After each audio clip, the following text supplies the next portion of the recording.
With 43,000 miles of coastline, 17,000 miles of trails, and an endless diversity of plants and wildlife, national parks are the most spectacular places in America. There is some incredible stuff in the 58 national parks. Walk where astronauts trained for moon missions, touch the oldest thing alive, or dive into miles of amazing crystal caves. These are the best parks ever that you've never heard of. Imagine these islands and you probably think 5-0, beautiful beaches, and bikini-clad babes.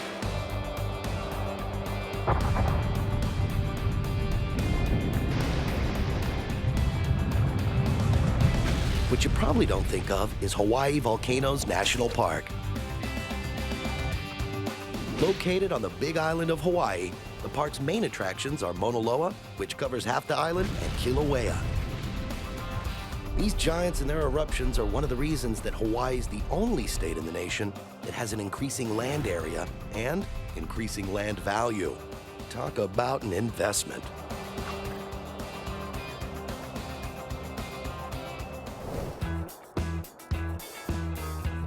If you're lucky here at Hawaii Volcanoes, you can see the awesome process of molten lava pouring into the sea and hardening into an ever-changing rocky coast. At this park, it's here today, gone tomorrow. Kilauea may be the world's most accessible volcano, but it's also the most dangerous in the U.S. Literally translated, it means spewing.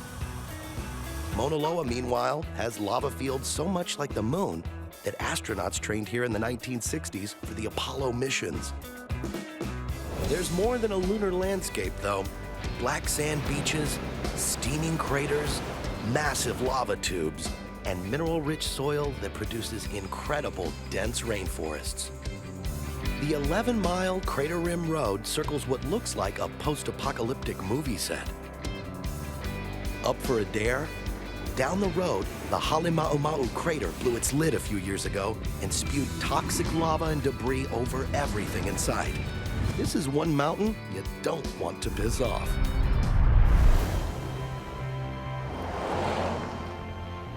The Chain of Craters Road used to lead down to the coast until a river of lava came through. It's nature's way of saying, you've reached the end of the road. Clouds of steam vent up from thermal hotspots near the Puimau crater. Think you're burnt out? An earthquake that happened nearly a century ago created this hotspot and wiped out 75 acres of landscape that'll probably never come back.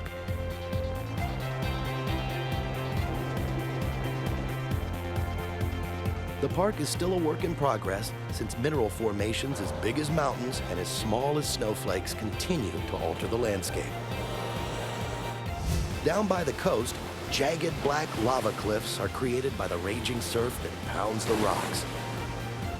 Rocky arches as tall as 90 feet are constantly reshaped by breakers so powerful they sometimes reach the top upon impact. Plan your trip between eruptions because the conditions are ever-changing.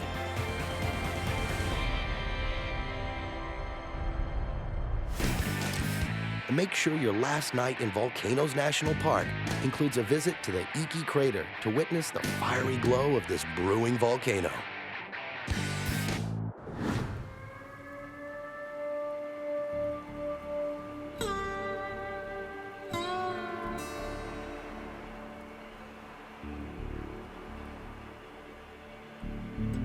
If you're looking for a bargain, try 3 parks in one in Big Bend National Park.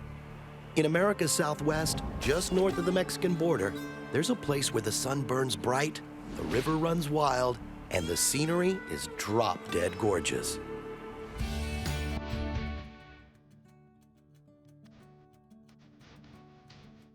Though it's one of the park system's lesser-known stars, Big Bend National Park is nothing less than legendary. Here's proof that everything's bigger in Texas. This one giant park is often considered 3 parks in one, since you get mountains, desert, and rivers all in one place. Named for the huge curve in the Rio Grande, the park is almost the size of Rhode Island, but with a lot less traffic. Big Bend bakes lots of natural beauty into its 1,200 square miles, including 1,200 plant species. one for every square mile. The Chisos Mountains rise up in the center of the park. It's cooler up here than in the desert below, and the hills provide a perfect place to chill. One of the stranger sights along the mountain trails is the balanced rock. Don't mess with it though, because, well, you never know. Come down from the mountains and you land in the Chihuahua Desert. This dry and desolate region is home to all kinds of curious creatures. Harsh conditions have produced wildlife with unique adaptations that enable them to make this inhospitable landscape home. The javelina is the only wild native pig-like animal in the continental United States. Though they love to ham it up in the southwest sun, beware. Javelina is Spanish for javelin or spear, and they're called this because of their pointy tusks. They're aggressive. Because of their unique scent, you can often smell a javelina well before you see one.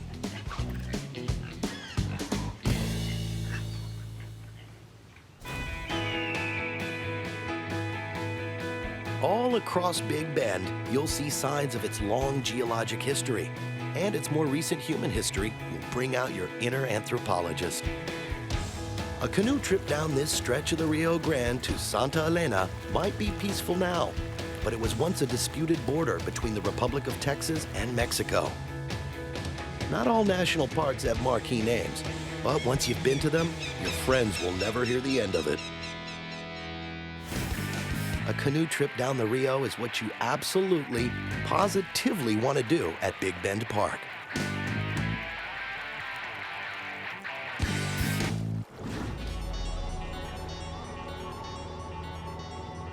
Snowmelt from Alaska's glacial peaks formed one of the park system's most isolated wonderlands. 150 miles southwest of Anchorage, Lake Clark National Park.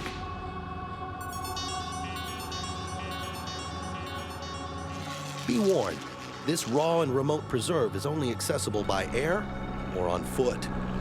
Just take the plane. For a few $100s, you can fly round trip with a charter service. Once you've arrived, you can choose from luxury lodging to a one-star tent. The limited access does have the effect of creating a unique parking lot.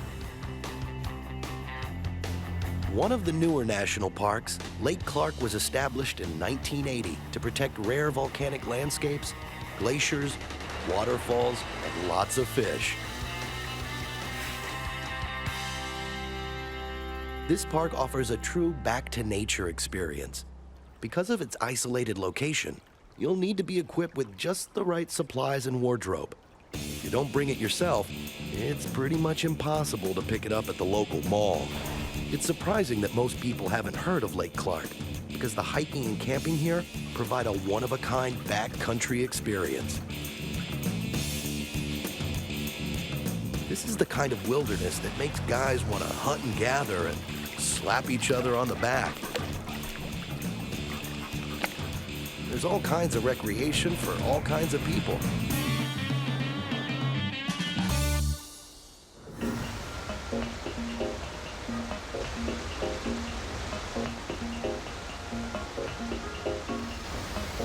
Ice-cold water pours down from the mountains to constantly refresh the 1,000-foot deep lake.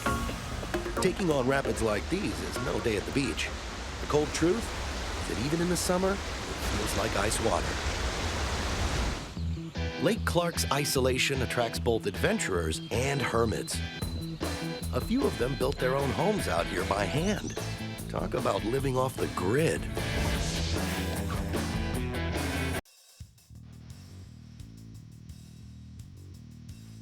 Yet even in this inhospitable wilderness, there are beautiful and bizarre life forms. It's one more thing that makes Lake Clark National Park remarkable. A place frozen in time. Get your gear and get up to Alaska for the most extreme wilderness experience you can find in America. A crisp, cold camp out in this Arctic outback is a must-do when you get to Lake Clark. From the big freeze to the big trees. Venture a couple hours east of the Golden Gate to Sequoia National Park. Escape California's silicon celebrities and freeway frenzy for a park with trees as tall as high-rises and the tallest peak in America, the 15,000-foot Mount Whitney. Sequoia is such a well-kept secret that they call it the Hidden Park. Eyeing these trees is kind of like standing next to a pro basketball player. When you see them in person, you just can't get over how tall they are. These trees were here long before us, and they'll be long after.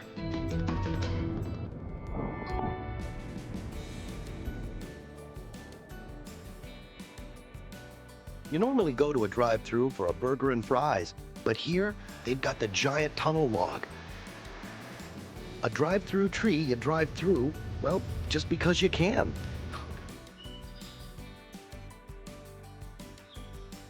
Another big Sequoia standout is General Sherman. He's been here for over 2,000 years. And at 275 feet tall, 25 feet wide, and 2.7 million pounds, General Sherman is the largest living thing on Earth. These are some big old trees, going all the way back to biblical times. These trees live so long because virtually nothing kills them. Fires, disease, and critters don't make much of a dent. Even man can't harvest them for building. They tried years ago, but the trees are so massive, when they crash to the ground, they splinter into a million pieces. All they could make were toothpicks.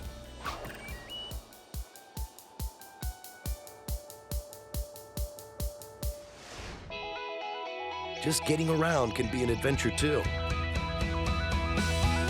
84% of this not-so-well-known park is accessible only by horse or on foot. So you've got no choice but to slow down and enjoy the ride. Or the walk.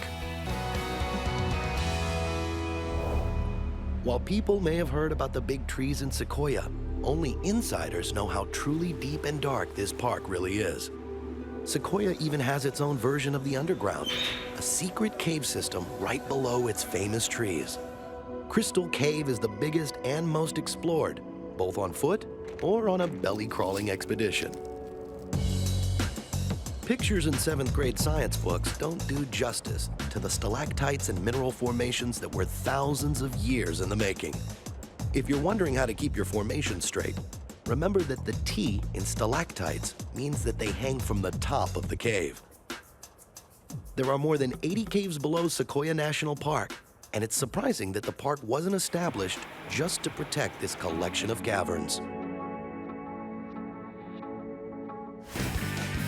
Whatever you do, you gotta dive into Crystal Cave if you make it to Sequoia National Park. It's a subterranean world that looks like something from a sci-fi movie.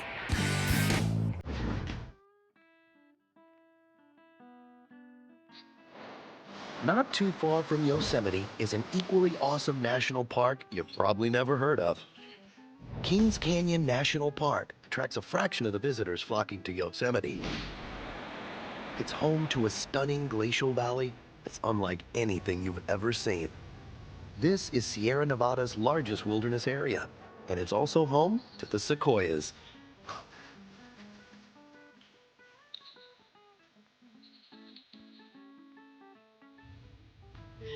The place looks like a picture postcard that's been photoshopped to perfection.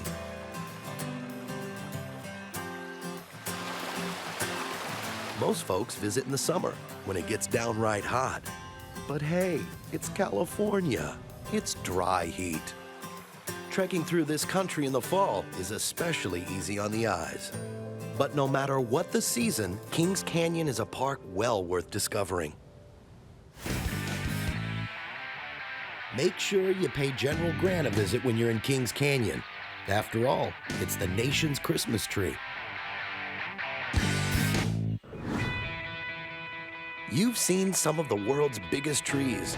Now a place you can enjoy on the rocks with a little water on the side.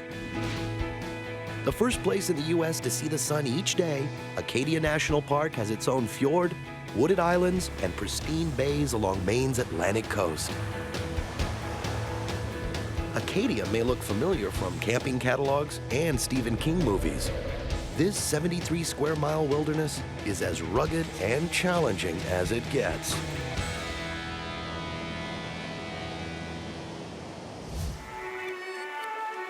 The park is a massive rock garden, there for the climbing. Head to the top of 1,500-foot Cadillac Mountain first thing in the morning. It's actually more of a hump than a mountain. You'll experience views that'll make you forget at least one of your problems. The park not only includes a string of islands, there's also plenty of room to roam. If Maine's rocky coast was stretched into a straight line, it would reach from the northernmost tip of the state to the southern end of Florida. This park's got an impressive pedigree, too. It was the first national park established east of the Mississippi. John D. Rockefeller Jr. donated much of the land. The hard-packed gravel roads were built for buggies, but are now perfect for bikes.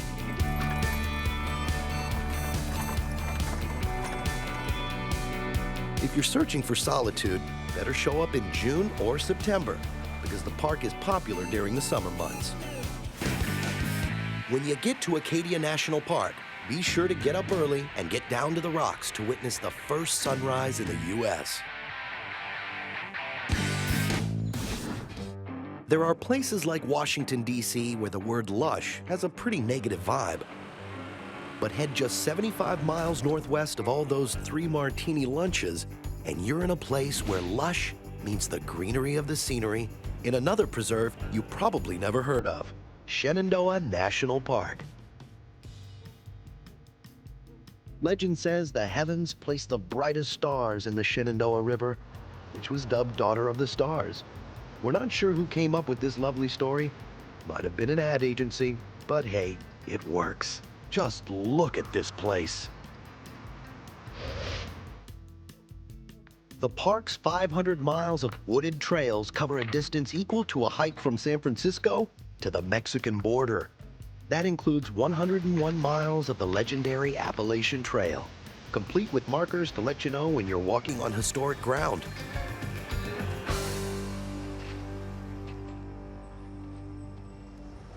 The park rolls over 300 square miles of mossy Blue Ridge Mountains, some of which exceed 4,000 feet. So it's no surprise that the heart of the park is called Big Meadows, where you'll find fantastic spots for bird watching, deer watching, or even deer watching you watching deer. Shenandoah looks pretty tame as national parks go, but it's in one of the largest expanses of wilderness east of the Mississippi.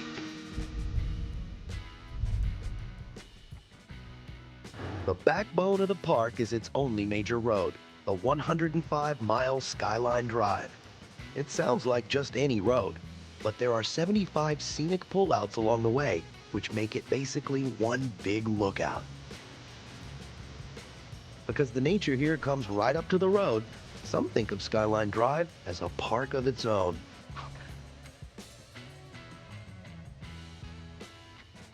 It also leads to Shenandoah's highest peak, and if you need a rest stop, it'll take you to the historic Skyland Lodge. While getting the lay of the land, you'll probably come face to face with Stony Man Overlook, where erosion and forest growth have formed a rocky portrait of the park's most famous profile. Can you see him?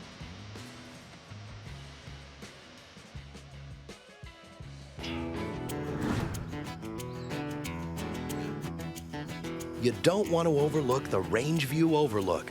It provides a clear vista over a 14-mile stretch of peaks that range from the Stony Man's Rocky Mug to the Blue Ridge Mountains to the Massanutten Range and beyond. Shenandoah is big on little hideaways, little waterfalls and little streams that are perfect for taking little rest stops to cool your heels.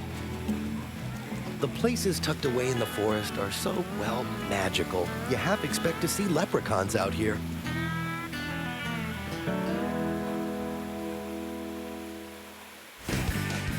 At the end of the day, Shenandoah is a park that looks especially incredible. You gotta stay for the spectacular sunset.